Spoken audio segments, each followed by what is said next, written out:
আপাতত বার্লিনে থাকছি, অ্যাকচুয়ালি বাংলাদেশি, পড়াশোনা করছি। আমি এখন আছি জাকোপেনে।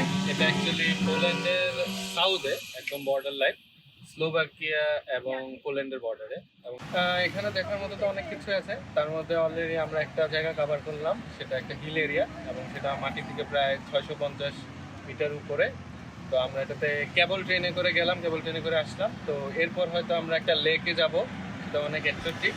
অ্যান্ড আরেকটা হয়তো হিল এরিয়াতে যাব ট্রেকিং করতে।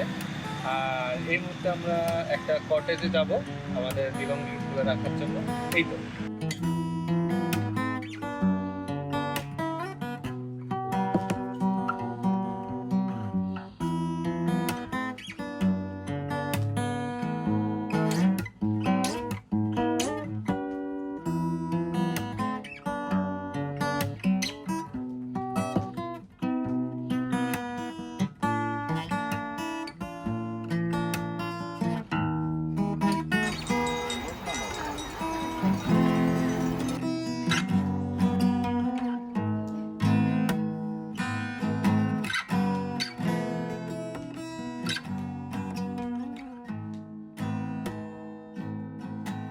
এখানে ট্রান্সপোর্টেশন আসলে অনেকটা আমাদের বাংলাদেশের মতো। আপনি যেখানে যান, বাংলাদেশে যেমন লেগুনা আমরা যাওয়ার পর যতটুকু গেলাম ওটুকের ভাড়া দিয়ে, এখানে সেম সিস্টেম।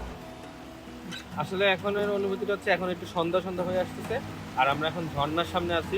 তো সেখানে আগের থেকে বেটার ফিল করতেছি, কারণ ঠান্ডা একটা ওয়েদার আর লোকাল লোকজন আছে।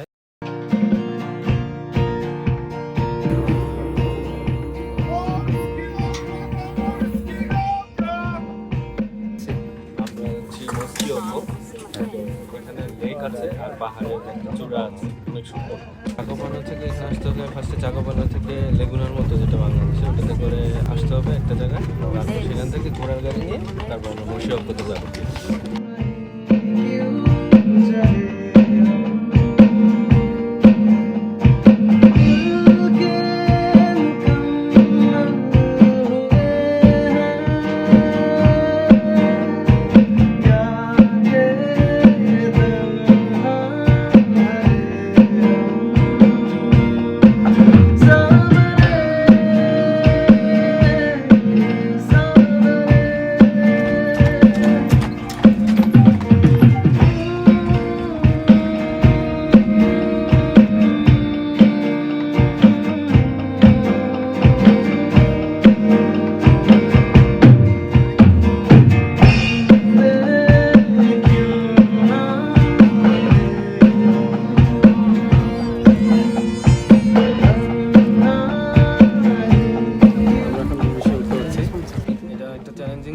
কারণ যারা হচ্ছে এনার্জি কম বা লাইক বয়সও বেশি বা স্পেশালি হয়তো শিশু যারা, তাদের একটু কষ্ট হবে, কারণ অনেকগুলা পাহাড়ের ছোট ছোট খাদ বেয়ে বেয়ে জায়গাটা আসতে হবে, এটা অনেক কষ্ট হবে।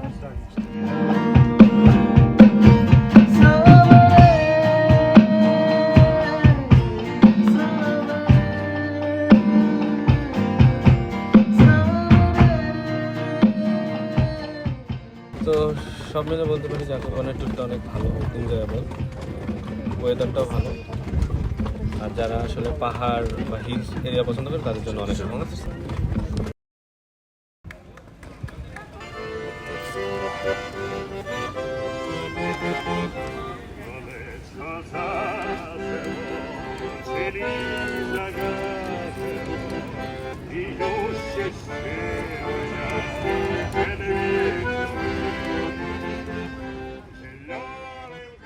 আমরা আজকে মানে গতকাল রাতে কাকতে আসলাম, তো আজকে আমরা সিটি ট্যুর করলাম।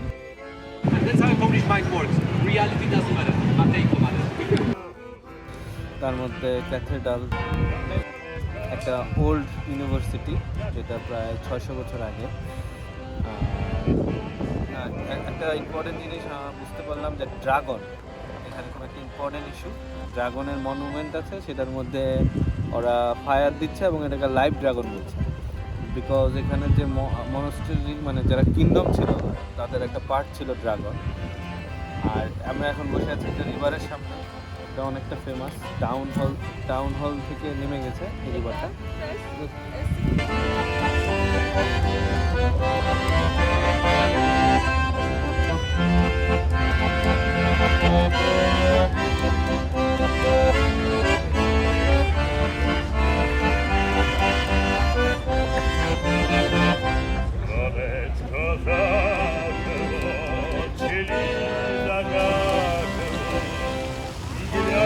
পোল্যান্ডে এরা আসলে পরিবারতান্ত্রিক জীবনযাপন করে বাংলাদেশের মতো, ফ্যামিলি নিয়ে সবসময় ঘোরাঘুরি করে যে কোনো দিন। আর এরা বেশিরভাগ হচ্ছে রোমান ক্যাথলিক, প্রায় 90%। আর এরা অতিথি পরায়ণ, লাইক ইউরোপের অন্যান্য কিছু মডার্ন কান্ট্রির মতো এরা না। এরা মানুষের সাথে কোনো প্রয়োজন কিছু ইনফরমেশন থাকলে তারা অবশ্যই আপনাকে হেল্প করবে।